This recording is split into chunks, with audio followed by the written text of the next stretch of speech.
All right, here is another print. I'm doing it at 0.19 layer height, so you can see a little bit of the print lines. I'm doing it at 0.19 because it's quicker.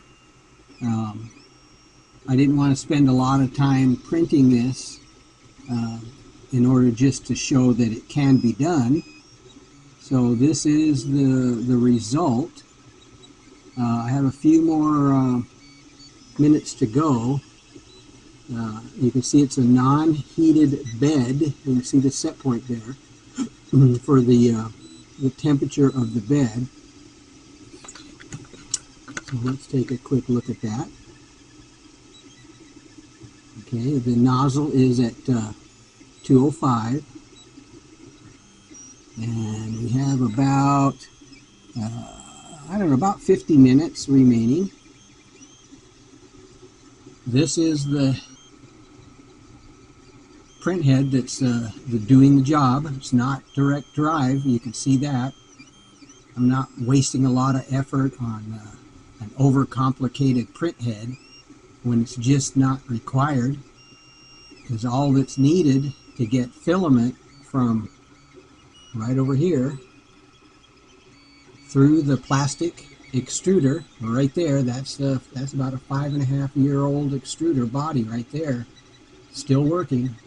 Doesn't need the metal extruder and all the problems that come with that. E-steps are still at 93. This doesn't need any recalibration or anything like that. So if that arm breaks, just replace it. It's like $3, 5 minutes, back to printing. So do yourself a favor and keep the plastic body. You can change the arm and it'll last for years. This is a white Bowden tube, not the blue tube, because the blue tube has a smaller inside diameter, which causes a huge amount of friction right here on the curve.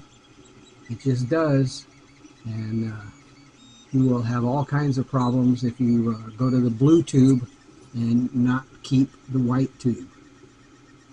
So then we enter the hot end right here. All that's required for 3D printing is a heat block to heat that nozzle to the proper temperature, and you have a print.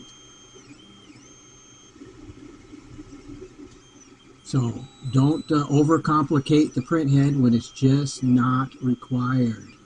You don't need all that crap hanging on the print head to produce this. Okay, this is it. It's doing it right now. See, it's right here. Right? There's no gizmo or gadget here to tram the bed, because I am printing with a flat surface. This is a mirror tile. It's flat all the way around. All right, from the factory, flat, and it stays that way. It's rigid. All right, as long as the print head, or as long as the print surface is flat, then there's nothing to compensate for. The gizmo, the leveling gizmo there, is rendered useless because there's no highs or lows to compensate for. So once you've solved that, have a flat surface, rigid flat surface, then all you have to do is use this. This trams the bed to get the proper distance. All right, we go down here to the springs. They came with the printer. Those are regular, standard springs, not the yellow ones, not chunks of rubber, just standard springs. So let's take a quick look at this here. You can see it's smooth. All right, there's no warping, no curling, no messy ass glue stick to mess things up. This is it. This is a working 3D printer with your basic print head in service. You look again at the bed temperature, which is non-heated. It's just not required. That's just another thing that's rendered useless.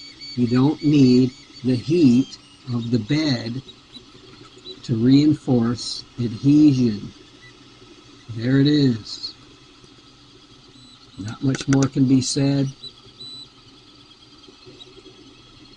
E-steps again, I think I mentioned it, are at 93. That's because I kept the original plastic extruder right there. All right. So I think enough has been said. The print is turning out great. This is the texture that it's produced right here. You can see that for yourself, that it works. All right, so happy printing.